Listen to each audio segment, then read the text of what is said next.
토요에서 뵙기 도신 여러분들을 우리 주님의 이름으로 환영하고 축복합니다. 우리 함께 찬송가 336장을 같이 부르도록 하겠습니다. 336장 찬송입니다.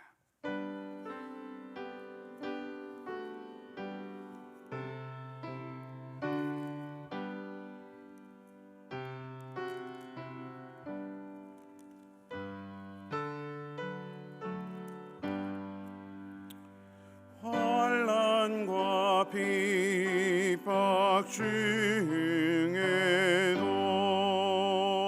성도는 신앙 지켰네. 이 신앙 생각할 때에 기쁨이 충만하도다. 성도의 신앙 따라서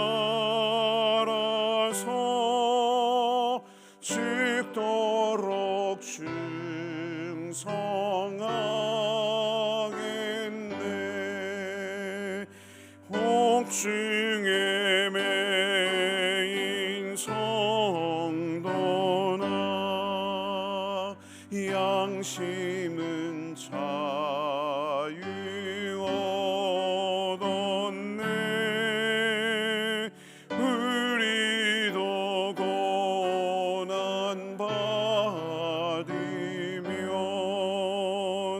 죽어도 영광 되도다. 성도의 신앙 따라서 죽도록 충성하겠네. 성도의 신앙 본받아 원수도 사랑하겠네. 인자한 언어 행실로 이 신앙 전파하리라. 성도의 신앙 따라서 죽도록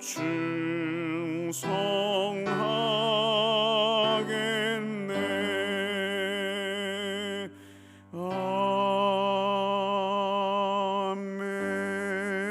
아멘. 은혜의 하나님, 새 날을 주시고 우리의 마음을 주장하셔서 이곳으로 인도하심에 감사를 드립니다. 하루를 시작하는 이 자리에서 말씀과 기도로 우리의 생각과 방향을 하나님께 조율하게 하시고 우리의 마음을 정돈하게 하셔서 오늘 하루도 믿음의 사람, 소망의 사람으로 그리고 사랑의 사람으로 살아가게 하여 주시옵소서. 이 시간도 우리 각 사람 위에 성령께서 함께 하여 주셔서 주님과 깊이 교제하게 하시고 우리의 간구와 기도와 아뢰는 모든 것에 선과 평안으로 응답하시는 주님을 듣게 하여 주시옵소서. 함께 하실 주님을 간절히 소망하고 바라며 좋으신 주님 예수 그리스도의 이름으로 기도하옵나이다. 아멘. 오늘 우리가 함께 나눌 말씀은 예레미야 18장 13절에서 23절까지의 말씀입니다. 구약성경 예레미야 18장 13절에서 23절까지의 말씀입니다. 말씀을 우리가 한 절씩 교독을 하도록 하겠습니다. 예레미야 18장 13절에서 23절까지의 말씀입니다. 마지막 23절은 함께 읽겠습니다. 그러므로 여호와께서 이와 같이 말씀하시니라. 너희는 누가 이러한 일을 들었는지 여러 나라 가운데 물어보라. 처녀 이스라엘이 심히 가증한 일을 행하였도다. 레바논의 눈이 어찌 들의 바위를 떠나겠으며 먼 곳에서 흘러내리는 찬물이 어찌 마르겠느냐. 무릇 내 백성은 나를 잊고 허무한 것에게 분향하거니와 이러한 것들은 그들로 그들의 길 곧 그 옛길에서 넘어지게 하며 곁길 곧 닥지 아니한 길로 행하게 하여 그들의 땅으로 두려움과 영원한 웃음거리가 되게 하리니 그리로 지나는 자마다 놀라서 그의 머리를 흔들리라. 내가 그들을 그들의 원수 앞에서 흩어버리기를 동풍으로 함같이 할 것이며 그들의 재난의 날에는 내가 그들에게 등을 보이고 얼굴을 보이지 아니하리라. 그들이 말하기를 오라 우리가 꾀를 내어 예레미야를 치자. 제사장에게서 율법이 지혜로운 자에게서 책략이 선지자에게서 말씀이 끊어지지 아니할 것이니 오라 우리가 혀로 그를 치고 그의 어떤 말에도 주의하지 말자 하나이다. 여호와여 나를 돌아보사 나와 더불어 다투는 그들의 목소리를 들어보옵소서. 어찌 악으로 선을 갚으리가 많은 그들이 나의 생명을 해하려고 구덩이를 팠나이다. 내가 주의 분노를 그들에게서 돌이키려 하고 주의 앞에 서서 그들을 위하여 유익한 말을 한 것을 기억하옵소서. 그러하온즉 그들의 자녀를 기근에 내어주시며 그들을 칼의 세력에 넘기시며 그들의 아내들은 자녀를 잃고 과부가 되며 그 장정은 죽음을 당하며 그 청년은 전장에서 칼을 맞게 하시며 주께서 군대로 갑자기 그들에게 이르게 하사 그들의 집에서 부르짖음이 들리게 하옵소서. 이는 그들이 나를 잡으려고 구덩이를 팠고 내 발을 빠뜨리려고 올무를 놓았음이니이다. 함께 읽습니다. 여호와여 그들이 나를 죽이려 하는 계략을 주께서 다 아시오니 그 악을 사하지 마옵시며 그들의 죄를 주의 목전에서 지우지 마시고 그들을 주 앞에 넘어지게 하시되 주께서 노하시는 때에 이같이 그들에게 행하옵소서 하니라. 아멘. 선하신 주님의 평강이 여러분 모두와 함께 하시기를 빕니다. 13절에서 17절까지의 말씀은 하나님께서 하시는 말씀이고 이후에 18절부터 23절까지의 말씀은 예레미야가 말씀을 살펴보면 하나님은 분노 가운데서 심판을 말씀을 하고 계시고 예레미야 말도 살펴보면 예레미야도 어떤 의미에서 분노 가운데서 기도한다라고 이렇게 정리해 볼 수가 있습니다. 첫 번째 부분인 하나님 말씀의 내용을 조금 더 살펴보면 이렇습니다. 하나님께서 질문을 하십니다. 레바논의 높은 산에 있는 눈, 우리가 만년설이라고 하죠. 녹지 아니하는 그 눈, 만년설이 녹아 없어졌다고 하는 이야기를 들어본 적이 있느냐라고 하고 물으시고 그리고 그 눈이 녹은 물이 요단으로 흘러내리는데 그 물이 말라서 없어져 버렸다고 하는 이야기를 들은 적이 있는가라고 그렇게 질문을 하십니다. 요즘 워낙 기후 변화가 심하고 극심하고 또 환경에 대한 이슈가 크고 지구 온난화로 인하여서 여러 가지 어려운 자연적인 일들이 일어나기 때문에 오늘날에는 답이 달라질 수도 있겠지요. 캐나다 북쪽에 있는 여러 오래된 빙하 같은 것들도 녹아내려서 예전 같지 않다라고 하는 이야기들이 심심찮게 들리기 때문에 그러하지만 오늘 이 본문에 의도된 이 질문에 의도된 답은 그렇지 않습니다. 없습니다. 그런 경우는 없습니다. 라고 하는 것이 의도된 답일 것입니다. 그러니까 이 말씀을 하나님께서 질문으로 던지시는 이유는 높은 산에 있는 그 만년설, 그 눈이 녹는 일이 없는데 또 그 눈이 녹아서 흘러내리는 그 물이 마를 리가 없는데 지금 유다 사람들은 나를 떠났다. 하지 않아야 되는, 잊지 않아야 되는, 있을 수 없는 일이 지금 일어났다라고 하는 것을 말씀을 하시는 것입니다. 그리고 그 결과는 17절에 나오듯이 하나님께서 유다가 멸망하게 하실 것이고, 그날에 하나님은 유다에게 그 재난의 날에 얼굴을 보이지 않으시고 등을 돌리시겠다, 등을 보이시겠다, 이렇게 말씀을 하시는 것입니다. 두 번째 부분이 되는 예레미야의 말도 살펴보면, 예레미야서 전체로 보면 예레미야가 여러 차례 하나님 앞에 고백하고 독백을 하는 그런 장면이 나오는데, 오늘 본문의 말씀은 예레미야가 네 번째로 하나님께 고백을 하는 그런 장면입니다. 하나님께 고백하고 독백을 한다는 것은 기도한다는 것이겠죠. 예레미야의 기도라고 할 수가 있습니다. 예레미야가 사람들이 자기에 대해서 하는 말을 들었습니다. 그 내용이 18절 말씀에 나오죠. 그 내용은 뭐냐 하면, 유다 사람들이 우리 예레미야의 말을 듣지 말자, 예레미야의 말을 귀 기울일 필요 없다 라고 예레미야를 무시하는 그런 말을 듣습니다.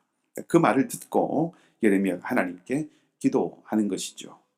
예레미야는 유다의 죄를 하나님께서 가만 내버려 두지 마시고, 그저 지켜만 보고 계시지 마시고 그들을 심판해 달라고 그렇게 아뢰입니다.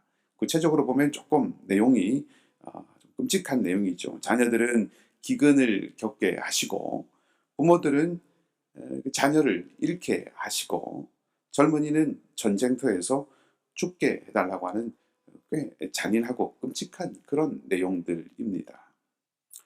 어떤 면에서 이 예레미야와 같은 하나님의 사람들이, 하나님을 섬기는 사람들이 동족을 향해서 저주의 말들을 할 수 있는지 당황스럽기도 한 그런 내용이지요. 이렇게 한번 생각을 해볼 수 있을 것 같습니다. 말씀드렸던 것처럼 본문의 첫 부분은 하나님을 떠난다고 하는, 하나님 백성이 하나님을 떠난다고 하는 있을 수 없는 일이 일어났고, 그 일에 대해서 하나님은 유다를 향하여서 어떤 의미에서 절망하시고, 그래서 심판을 선언하셨습니다. 두 번째 부분은 하나님 말씀을 전하는 예레미야의 말, 그 예레미야의 말을 당연히 유대인들이 들어야 하는데 그 말을 유다가 듣지 않으려고 하는 거죠. 역시 있어서는 안 되는 일이 일어난 것입니다. 그래서 예레미야는 유다를 향하여서 격앙된 감정으로 소위 이 저주의 내용을 담은 기도를 드려서 하나님의 심판을 요청하는 것입니다. 하나님 보시기에도 마찬가지고 예레미야가 보기에도 마찬가지로 있을 수 없는 일이 일어났고, 그것에 대해서 하나님의 반응도 분노이고 예레미야의 반응도 분노라고 할 수가 있습니다. 예레미야는 그동안 주어진 하나님 말씀을 가지고 안타까워하는 마음으로 동족들을 향하여서 고난을 무릅쓰고 그 하나님 말씀을 선포하고 전달을 했습니다. 자기의 삶에도 여러 많은 제한들을 얻었죠. 예레미야는 결혼을 금지당하고 또 장례식장에서 울지 않도록 그렇게 금지당했습니다. 자신도 굉장히 하나님 앞에 제한당하는 그런 어려움들을 무릅쓰고 하나님 말씀을 동족들에게 진심으로 전했습니다. 마땅히 그 말씀을 들어야 유다가 사는데 사람들은 그 하나님 말씀을 듣지 않으려고 했던 것이죠. 스스로 멸망을 자초하게 된 것입니다. 나아가서 여러 차례 우리가 확인했듯이 이 예레미야를 해코지하려고까지 합니다. 자, 이런 맥락에서 예레미야가 하나님께 기도하는 것이죠. 우리는 오늘 예레미야의 기도를 통해서 먼저 예레미야의 정직함을 볼 수가 있습니다. 예레미야가 솔직한 마음을 하나님 앞에 털어놓는 것입니다. 이것은 매우 중요한 문제라고 할 수 있습니다. 아니, 어떻게 하나님의 사람이 동족들을 향해서 아무리 마음이 상하고 아프고 안타깝고 분노가 나지만 이런 기도를 할 수 있을까라고 하는 생각을 해보게도 되지만, 그 이전에 솔직하고 정직하게 하나님 앞에 마음을 지금 토로하고 있다라고 하는 것이 놓치지 않아야 되는 내용입니다. 매우 중요한 문제입니다. 왜냐하면 분노라고 하는 것은 불의한 것에 대한 정당한 반응이기 때문입니다. 엄격히 말하면 예레미야는 개인적인 어떤 감정이나 개인적인 어떤 그런 문제들을 가지고 하나님 앞에 지금 이렇게 나아가고 있는 것 아닙니다.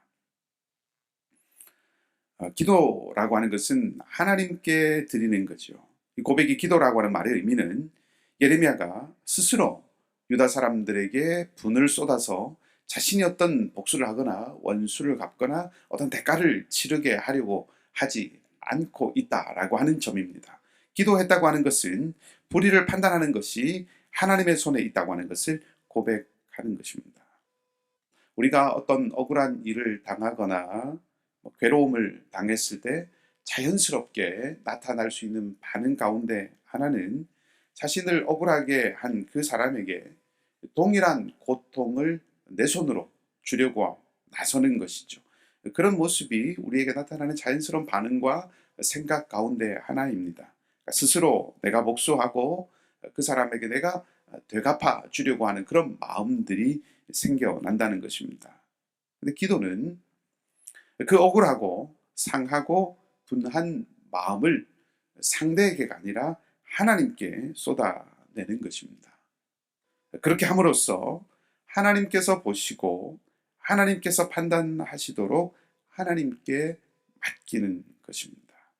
오늘 본문의 말씀의 19절에 보면 여호와여 나를 돌아보사 나와 더불어 다투는 그들의 목소리를 들어보옵소서. 하나님께서 자신을 보아달라고, 하나님께서 지금 이 상황을 보시라고, 그리고 지금 예레미야의 귀에 들리는 그 소리를 하나님이 들어달라고 요청하는 것이죠. 우리는 정직하게 하나님 앞에 나아갈 수 있어야 합니다. 그리고 하나님 앞에 그것을 다 쏟아내야 합니다. 그렇게 하는 것은 내 어떤 억울한 감정들, 내 감정의 여러 가지 잔해들을 그냥 쏟아내는 것이 아니라 하나님께 재판권을 맡긴다는 뜻입니다. 그렇게 다 쏟아내고 그렇게 하나님께 다 아뢰고 난 이후에 기억해야 하는 한 가지가 있는데, 그것을 기도를 마칠 때 다시 주워 담아서는 안 된다는 겁니다.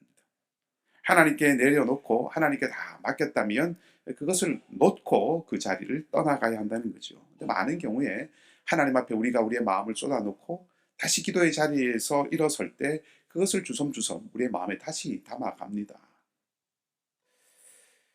하나님은 심판과 구원을 동시에 펼치셔서 원수는 심판하시고 의인은 구원하십니다. 이 사실을 기억해야 합니다. 심판과 구원을 함께 하실 수 있는 분은 하나님밖에 없습니다. 사람의 보복은 어떤 경우에도 완전히 공의롭지 못하기 때문에 또 다른 보복을 가져와서 악순환을 만들어낼 수가 있지만, 하나님은 악을 멸하시고 의를 이루실 그런 분이십니다.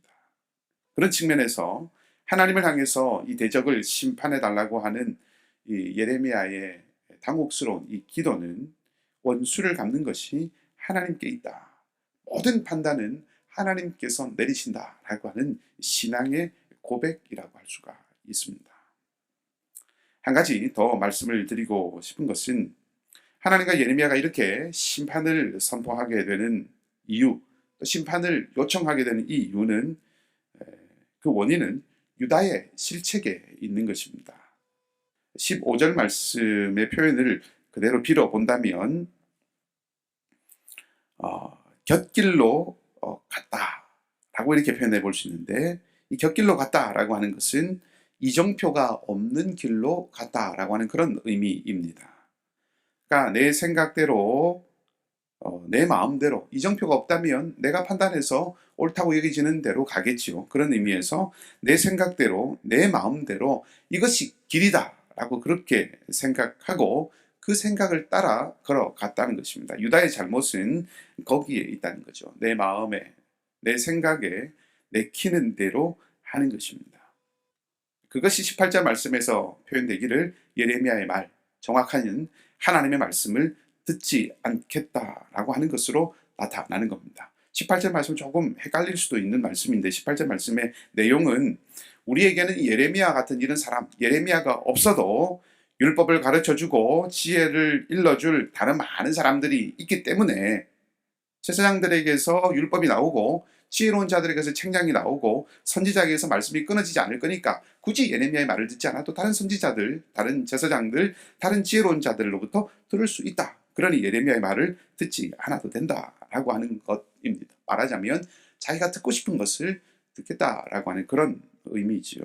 듣고 싶은 것을 들으면서 나는 살겠다. 내 마음에 흡족하고 내 마음에 내키는 것만 받겠다 하는 것입니다. 이것은 바른 태도가 아니지요.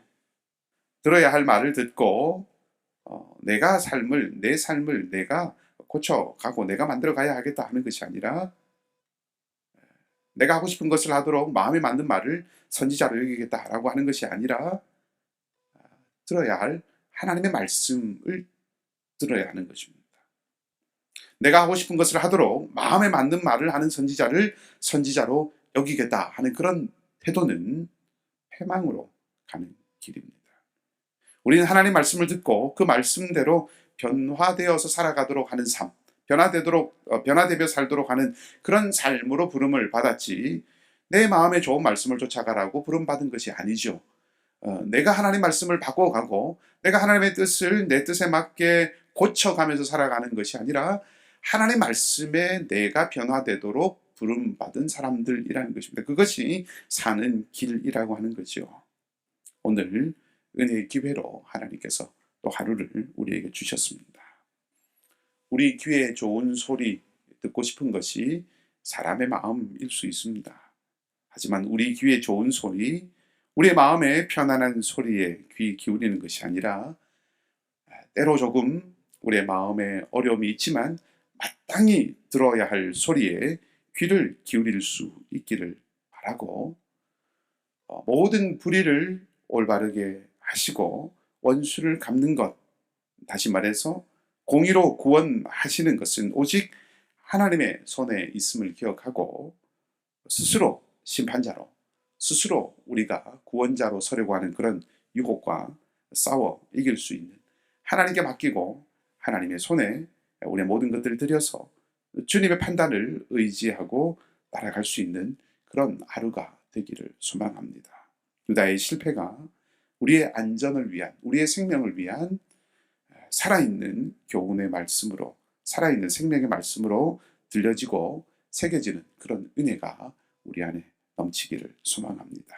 마침내 하나님의 사람을 견고하게 세워가시고 하나님의 의를 이루실 주님의 능력의 손이 오늘도 우리와 함께하고 있음을 믿고 그 주님과 함께 동행하는 복된 여러분들의 삶이 되시기를 주님의 이름으로 간절히 축복합니다.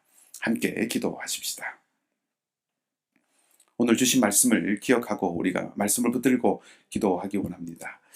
유다 사람들은 제사장에게서 율법이 나오고 지혜로운 자에게서 책량이 나오고 많은 선지자들이 우리들에게 있으니 하나님 말씀이 끊어지지 않을 것이다, 그렇게 판단하고 그렇게 어리석게 말합니다.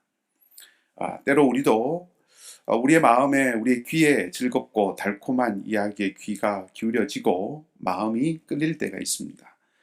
하나님 말씀, 우리에게 힘과 위로와 용기가 되는 많은 말씀들이 있지만 또 때로는 우리를 변화시키고 바꾸어가고 우리를 고쳐가려고 하는 그런 말씀 듣기에 때로는 조금 힘겹고 또 부담이 되는 그런 말씀이 들릴 수도 있을 것입니다. 그때, 바로 그때 하나님 말씀에 겸허하게 귀 기울일 수 있는, 우리를 내려놓고 하나님께 온전하게 맡길 수 있는 그런 우리의 삶이 되게 해달라고, 그렇게 하나님 앞에 온전하게 서가는 참 하나님의 사람, 성도가 되는 그런 삶의 길들을 오늘도 걸어갈 수 있게 해달라고 우리 함께 기도하시고요. 또 우리 지역사회와 선교사님들의 사역을 위해서 계속해서 기도하십시다. 하나님 복음의 말씀이 선포되어지고 심겨지는 것이 가장 소중하고 가장 중차대하고 가장 이 땅에 필요한 일입니다. 하나님 말씀과 복음이 온 땅 가운데 또 열방 가운데 편만해지는 그날을 위해서 우리 함께 기도하시고요. 연약한 우리 교우들을 위해서 또 간절한 마음으로 기도하십시다. 하나님께서 긍휼을 베푸시고 은혜와 자비의 손길로 함께하여 주셔서 육신의 약함이나 삶의 어려움이나 여러 가지 삶의 도전들 앞에 있는 모든 성도들의 기도 가운데 하나님께 선과 평안으로 응답하시고 인도해달라고 우리 간절한 마음으로 또 여러분의 간절한 기도의 제목 가지고 함께 소리내어서 기도하겠습니다. 아버지 하나님, 억울하고 분나는 일들이 있을 때마다 되갚아 주어야 시원할 것이라고 생각하는 그 거짓에 속지 않게 하시고, 오직 심판과 구원은 우리 하나님 아버지의 손에 있음을 알고 늘 생명의 말씀에 귀 기울이고 그 말씀이 우리의 삶을, 우리의 생각을 주장하고 다스리고 이끌도록 오늘도 우리 자신을 온전하게 주님께 드리는 이 하루가 되게 하여 주시옵소서. 위로가 필요하고 돌봄이 필요한 많은 자리들이 있습니다. 많이 기도하지만 응답이 더디다고 생각하여 마음과 생각이 조금씩 힘을 잃어가는 그런 자리들도 있습니다. 주님이 아침에 친히 위로자가 되시고 보호자가 되시며 믿음을 더하여 주셔서 누구도 어떤 것도 위협하거나 두려움이 되지 않게 하시고 새롭게 소생하게 하시는 주님의 손길을 붙드는 은혜가 있게 하여 주시옵소서.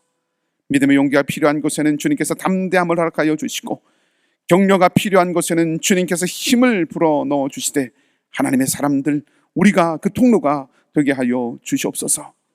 주님의 손에 들려 쓰임 받는 삶이 얼마나 감사하고 감격한 그런 감격스러운 일인지, 그런 경험인지 우리가 맛보아 알아가는 주님의 도구가 되어 살아가는 삶이 기쁨임을 고백하는 저희가 되게 하여 주시옵소서. 다시 일으키시고 고치시고 세워가시는 주님의 귀한 능력을 오늘 보게 하여 주시고, 주님의 하나님 주님의 크고 놀라운 손길로 회복시키시는 그 모습을 찬양하며 그것을 고백하는 이 날이 되도록 인도하여 주시옵소서. 우리의 영육간의 강건함을 주님의 손에 맡기오니 주께서 지켜주시고, 특별히 우리 선교사님들을 붙드시고 함께하여 주셔서 복음을 증가하는 그 모든 자리마다 성령께서 친히 동행하여 주시고, 복음의 씨앗이 심겨지는 그 모든 자리가 좋은 밭이 되어서 100배, 60배, 30배의 놀라운 결실들이 맺어져 가며 하나님 나라가 견고하게 세워져 가고 확장되어 가는 역사가 넘치게 하여 주시옵소서. 오늘도 우리의 간절한 기도의 제목을 가지고 주님 앞에 엎드려 간구하며 우리의 마음을 토로할 때 주님께서 우리를 들으시고 우리를 보시고 선으로 응답하여 주시옵소서. 우리의 모든 것을 주님의 손에 맡깁니다. 주님 친히 우리와 동행하시고 우리를 이끄시고 인도하시되 오직 주의 길로 인도하여 주시옵소서. 감사를 드리며 선하신 우리 주님 예수 그리스도 이름으로 기도하옵나이다. 아멘. 하늘에 계신 우리 아버지, 아버지의 이름을 거룩하게 하시며 아버지의 나라가 오게 하시며 아버지의 뜻이 하늘에서와 같이 땅에서도 이루어지게 하소서. 오늘 우리에게 일용할 양식을 주시고 우리가 우리에게 잘못한 사람을 용서하여 준 것 같이 우리의 죄를 용서하여 주시고 우리를 시험에 빠지지 않게 하시고 악에서 구하소서. 나라와 권능과 영광이 영원히 아버지의 것입니다. 아멘. 주신 말씀을 기억하고 기도하시고요. 오늘도 오직 하나님만을 소망으로 삼고 살아가는 복된 하루가 되시기를 다시 한번 주님의 이름으로 축복합니다.